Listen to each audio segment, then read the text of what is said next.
Bonjour, bonjour. Donc, nous allons parler aujourd'hui d'un sujet intéressant, d'un sujet important. Ce sujet concerne beaucoup plus ceux qui sont dans les universités, ceux qui ont arrêté les études et qui ont au moins eu un niveau académique ou un niveau scolaire intéressant. Ça concerne aussi directement ceux qui sont dans les écoles de formation. En fait, la plupart des temps, il y a des personnes qui réussissent à leur concours ou qui partent dans des universités, dans des villes autres que des villes dans lesquelles ils ont eu leur baccalauréat et qui doivent financer leurs études. Et très souvent, ils doivent attendre que les parents ou des oncles, des personnes de leur famille leur envoient parfois quelques sommes, quelques sous, quelque chose pour pouvoir survivre. Et c'est de ça qu'on va parler dans cette vidéo. Comment s'en sortir lorsqu'on vit seul? Comment s'en sortir lorsqu'on vit en famille? Comment s'en sortir lorsqu'on est nouveau dans une ville ou nouvelle dans une ville? Comment s'en sortir? Donc, c'est de ça qu'on va parler lorsqu'on est étudiant, lorsqu'on est élève. Donc, pour ceux qui ne me connaissent pas, je suis Job Kamdem du groupe de répétition Nabla à Yaoundé au Cameroun. Je fais dans les répétitions dans l'entrepreneuriat. Nous faisons dans les prépas concours, nous faisons dans les répétitions universitaires, répétitions scolaires. Et aujourd'hui, nous allons parler d'un sujet pertinent selon nous. Il s'agit d'un sujet concernant les répétitions, les cours de remise à niveau. Vous avez en fait au total trois possibilités lorsque vous voulez vous organiser à pouvoir gagner votre vie. L'avantage avec le travail intellectuel, c'est-à-dire les répétitions ou les cours de remise à niveau, c'est que vous restez dans l'éducation, vous restez dans votre formation et cela peut vous permettre, peut vous faciliter la tâche dans vos études aussi. Pour ceux qui sont soit dans les écoles de formation, soit dans les universités. Et je voudrais attirer votre attention sur le fait que il n'est pas facile de s'en sortir seul. Donc, j'ai bien dit que vous avez trois possibilités. Pour déjà, il y a la première des choses qu'il faut avoir, c'est le courage.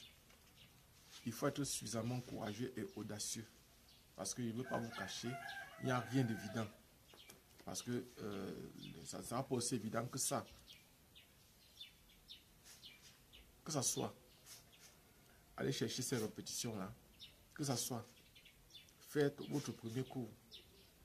Le premier cours, ce n'est pas aussi une chose évidente, mais c'est possible. Lorsqu'on s'est préparé correctement,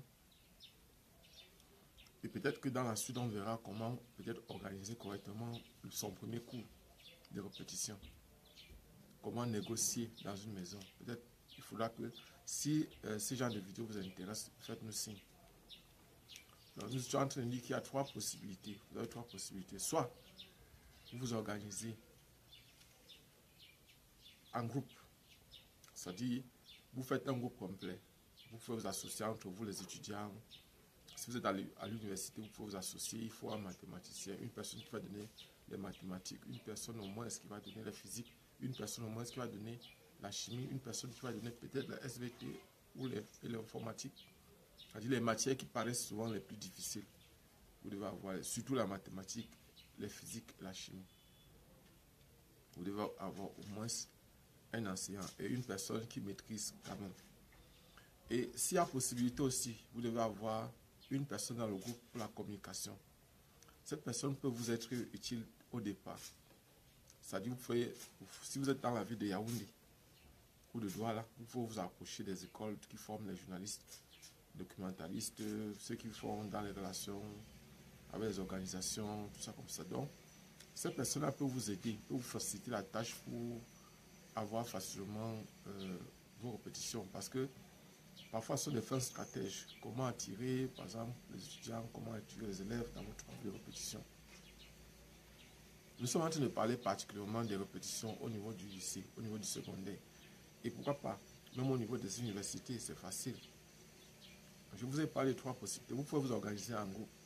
Et si vous êtes organisé en groupe, des groupes bien structurés, parce que je ne veux pas vous cacher, ce n'est pas facile de fonctionner en groupe, parce que le groupe pose toujours un problème.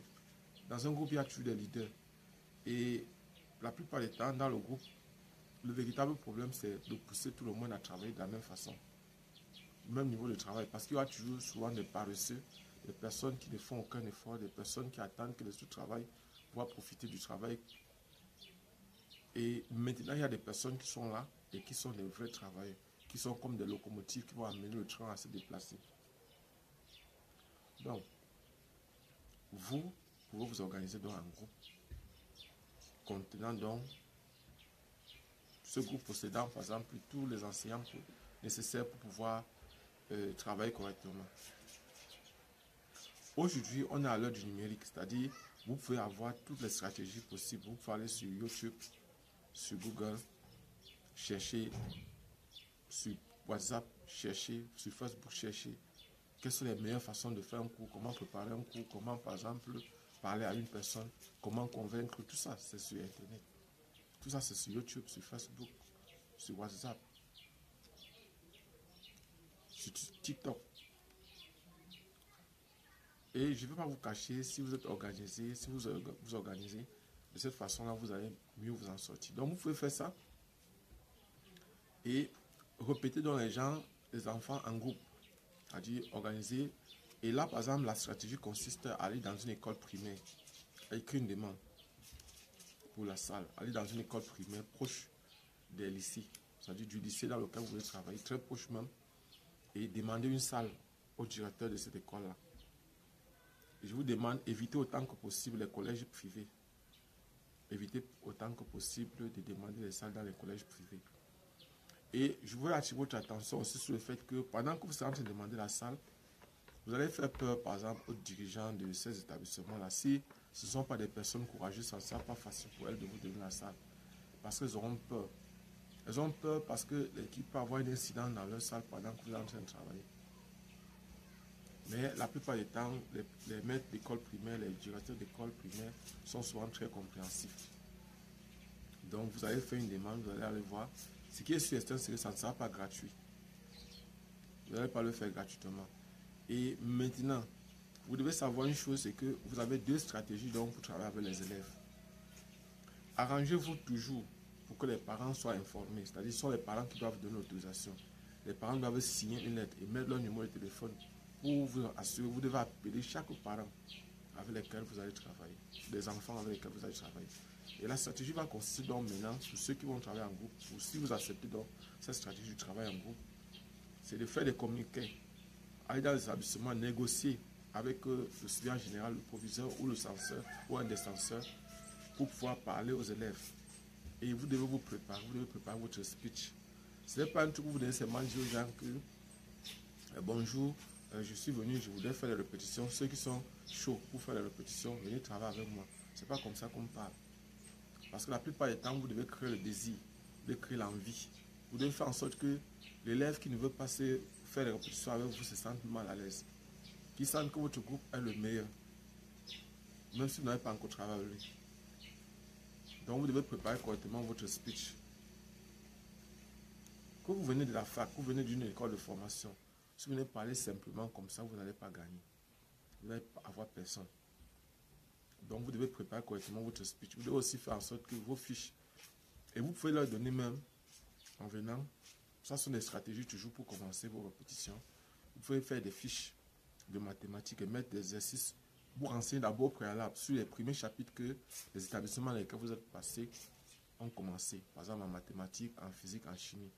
Et questionner les élèves même sur les parties qu'ils trouvent difficiles, ces chapitres-là. Et là maintenant, vous organisez, vous pouvez même leur donner même 2 semaines gratuites. C'est-à-dire qu'ils peuvent venir faire les cours dans votre groupe de façon gratuite. Mais vous devez trouver une raison pour justifier votre gratuité, la gratuité de vos enseignements. Parce que vous ne pouvez pas demander aux gens, venez faire les cours chez nous pendant 2 semaines gratuitement. Non, ça ne marche pas comme ça.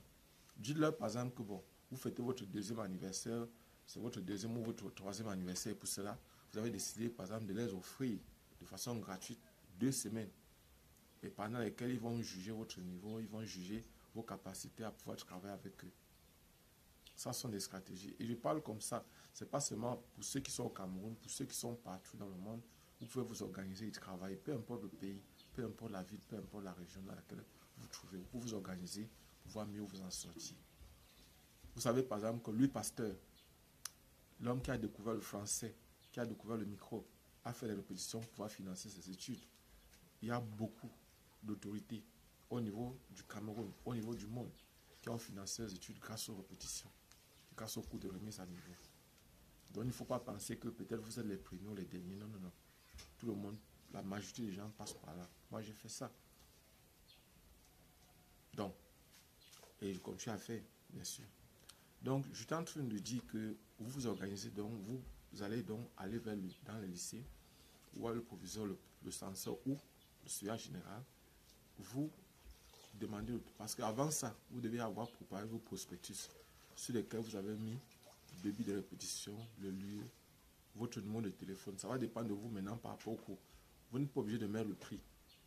Vous faites aiguiser la curiosité, faire en sorte que ce soit les élèves qui viennent vous demander le prix, à combien on paye vos répétitions.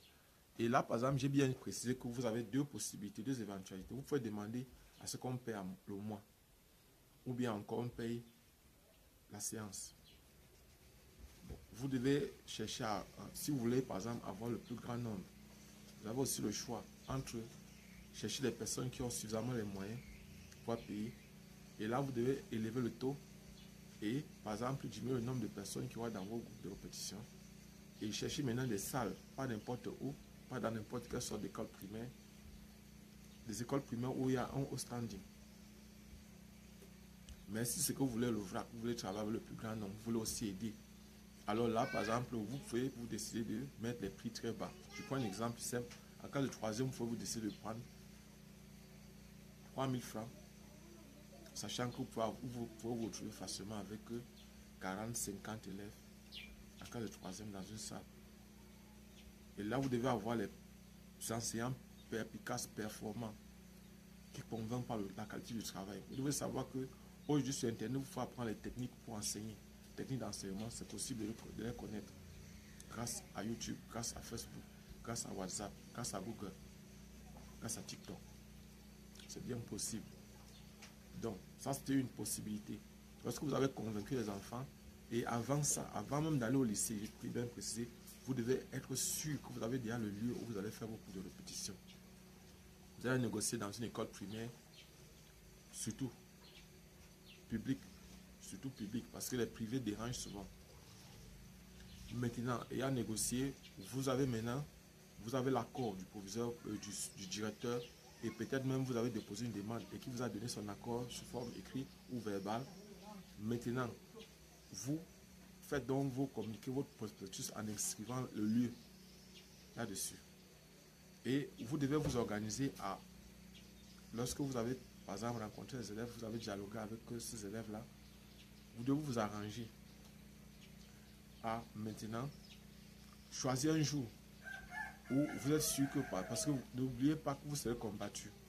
Vous serez combattu par certains enseignants qui font déjà les cours de répétition dans ces lycées-là, dans ces collèges-là, dans ces écoles-là. Vous serez combattu par eux. Ce qui fait que certains font souvent comment? Lorsqu'ils savent que vous allez, par exemple, commencer votre cours le samedi, ils programment leur cours en classe le samedi, un cours de rattrapage le samedi, uniquement pour vous nuire. Lorsqu'ils savent que c'est le mercredi soir que vous allez commencer vos cours, ils programment donc le mercredi soir.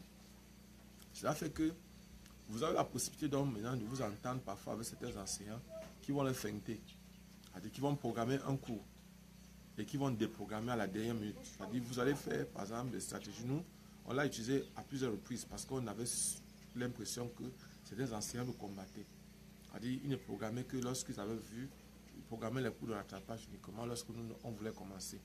Et là, on a utilisé une méthode sur le feint. C'est-à-dire qu'il consistait à faire quoi? Il consiste à aller voir leurs collègues, voir un collègue qui ne fait pas dans la répétition. Par exemple, surtout une dame qui enseigne peut-être les mathématiques ou les sciences physiques ou la SVT. Et on négocie avec cette femme-là pour qu'elle programme un cours de rattrapage à notre heure. Et elle va déprogrammer uniquement le jour où nous, on doit commencer nos cours de répétition. Et elle doit faire notre publicité à ses élèves. C'est-à-dire, elle doit venir dire à ses élèves que, bon, voilà, il y a un petit groupe là, ce sont mes anciens élèves ils ont organisé les cours de répétition comme ça. Et là, même si il y a possibilité de la monnaie, vous devez le faire. Donc ça, c'était la première technique. L'autre technique consiste aussi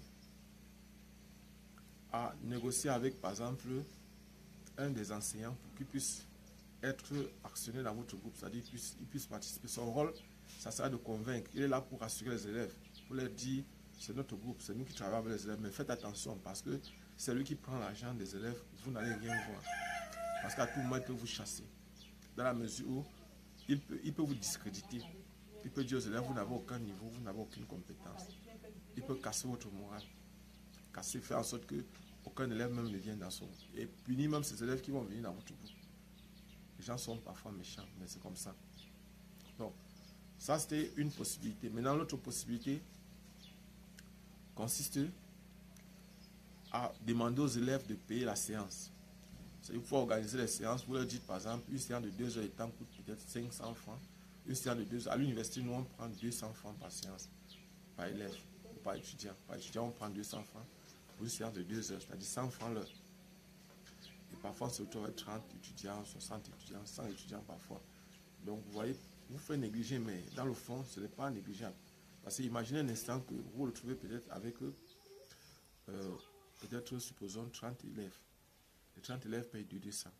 Ça fait 6 000 francs. Par exemple, le mercredi soir, vous pouvez faire 2 séances comme ça. Ça va faire 12 000 francs. Vous voyez, 12 000 francs, vous allez dire que c'est petit. Mais ce n'est pas petit. Ça, c'est 12 000 francs en une journée.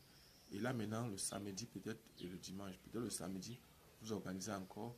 Vous avez encore peut-être vos 12 000 francs. Et puis le dimanche aussi. Mais si vous prenez seulement les 2 jours, vous avez 12 000 francs. Vous êtes 2 dans le groupe. Vous voyez, chacun peut avoir 12 000 francs par semaine. Vous voyez, 12 000 francs par semaine, en un mois, ça fait 48 000 francs par personne. Ce n'est pas petit. Il y a beaucoup. Maintenant, la deuxième possibilité consiste donc, l'autre possibilité maintenant consiste à organiser les répétitions individuelles et à domicile. Ça, c'est la deuxième possibilité. La répétition individuelle à domicile, vous allez toujours faire procéder de la même façon, mais la différence, c'est que vous allez aller voir plutôt les parents. Vous allez plutôt négocier avec les élèves pour entrer en contact avec leurs parents. Pour que le parent qui est d'accord pour les répétitions individuelles à domicile puisse vous contacter. Mais il faut savoir que travailler à domicile chez une personne, il y a des avantages et des inconvénients. En fait, toutes les méthodes que je suis en train de vous proposer ont des avantages. Je vais revenir sur les avantages et les inconvénients tout à l'heure, à la fin. Donc, vous devez savoir une chose, c'est que lorsque vous travaillez chez une personne, on peut facilement vous accuser pour beaucoup de choses. Surtout quand vous êtes un garçon, surtout un adolescent, un jeune garçon, il y a les jeunes filles à la maison, on va penser que peut-être vous êtes en train de sortir avec elles. Et ces jeunes filles vont vous tester pour voir si vous répondez. Elles vont vous tenter, comme on dit souvent. C'est-à-dire, si vous n'êtes pas trop fort psychologiquement, vous pouvez succomber. Même chose quand une jeune fille donne les répétitions dans une maison. Le monsieur de la maison peut la draguer. C'est-à-dire, le père de la maison peut la draguer. Ce sont des choses qui arrivent. Même chose avec un jeune garçon qui vient dans une maison pour faire les répétitions. Parfois, ce sont les filles de la maison, la mère même, qui essaie de se faire draguer par le garçon. Donc, vous devez savoir qu'il y a beaucoup de risques quand vous allez travailler dans un domicile privé. Mais vous devez aussi savoir que c'est quelque chose qui paye lorsque vous êtes organisé comme ça. Vous allez négocier, vous pouvez mettre par exemple maintenant, ça va dépendre, le prix pour les répétitions individuelles à la maison. Comment on négocie. Peut-être qu'il va faire une vidéo spécialement uniquement pour vous montrer comment on négocie le prix des répétitions. Première des choses, lorsque vous arrivez par exemple chez le parent, lorsque le parent reçoit vos prospectus et après vous invite à la maison, et là, par exemple, vous ne devez jamais oublier de mettre votre numéro de téléphone sur les prospectus que vous avez. N'oubliez jamais ça. C'est la partie la plus importante. Il y a des choses qui doivent être contenues. C'est-à-dire, vous êtes qui? Je suis monsieur comme ça, je suis en filière mathématiques ou en filière physique ou en filière de sciences, en filière de sciences, niveau en filière informatique, niveau 1, niveau 2, niveau 3. Bon, parfois, vous n'êtes pas obligé de dire votre niveau. Vous dites seulement vous êtes en cette filière où vous donnez peut-être mathématiques, physique, il y a les sciences physiques et la chimie, les sciences physiques et la mathématique. Maintenant, vous devez chercher un moyen pour convaincre parce que l'idéal serait d'impressionner. Parfois, le parent n'a pas besoin de répétition à cet instant-là. Vous devez leur donner le bien fondé, leur faire comprendre pourquoi est-ce que c'est important que leur enfant fasse ces répétitions là, qui commence les répétitions et non d'attendre peut-être en janvier. Parce que beaucoup de parents vont vous dire, je préfère d'abord voir le niveau des enfants et après ça, voir si c'est possible. Vous devez essayer de tout faire pour commencer vos répétitions là. Il faut que le parent choisisse. La plupart du temps, les gens sont indécis. C'est vous qui devez les amener à se décider. Donc, pour le prix des répétitions, si c'est un enfant de 3e, domicile à domicile, répétition à domicile, commencez même à taxer même 30 000. Ça va dépendre des villes, bien sûr. Dans les villes de Yaoundé, Douala, il faut demander même 30 000, parfois plus. C'est vos parents maintenant de vous dire, non, mon fils, j'ai 25 000, j'ai 20 000, j'ai 15 000, j'ai 10 000. Ça va dépendre. Et s'ils sont peut-être 3 à la maison, vous dites par exemple que, bon, pour chaque enfant, vous allez me donner 30 000.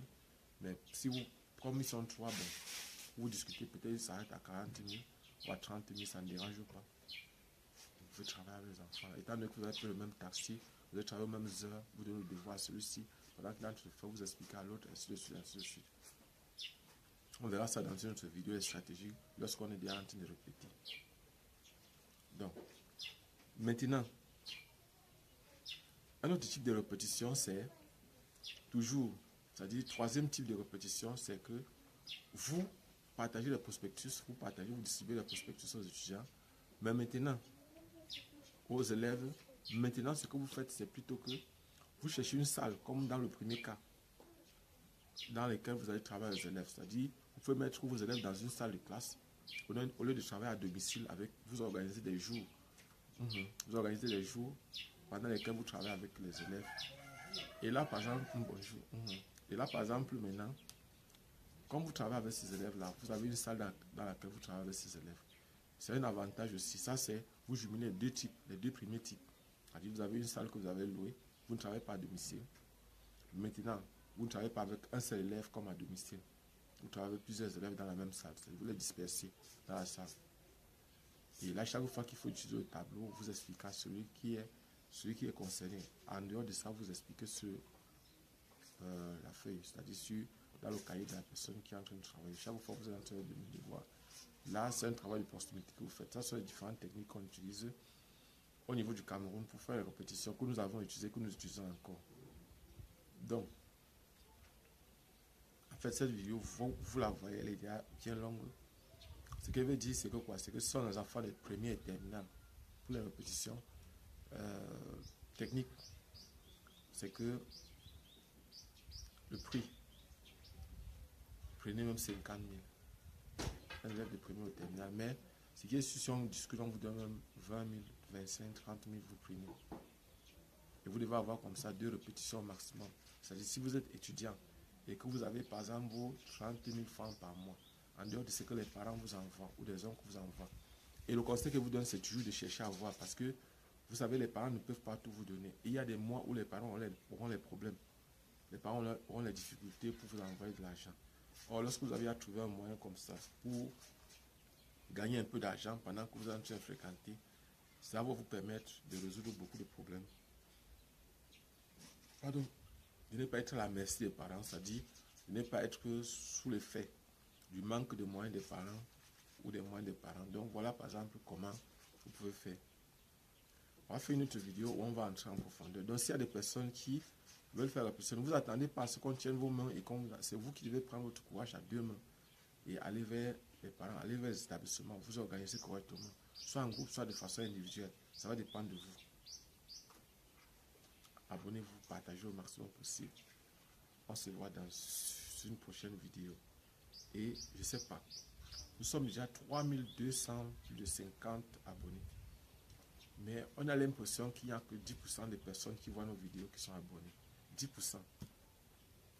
Qu'est-ce qui vous empêche de vous abonner? Qu'est-ce qui vous empêche de cliquer sur j'aime? Qu'est-ce qui vous empêche de cliquer sur la cloche de notification? C'est une façon de nous remercier. Moi, par exemple, je ne veux pas vous cacher. YouTube ne me paye pas. Je ne suis pas monétisé. Ma chaîne n'est pas monétisée. Donc, actuellement, depuis, je suis en train de chercher à ce que la monétisation soit rétablie sur ma chaîne. Et ce n'est que quand vous écrivez les j'aime que nos vidéos sont mises en avant pour aider le maximum possible de personnes. Abonnez-vous et partagez au maximum possible. On se voit prochainement.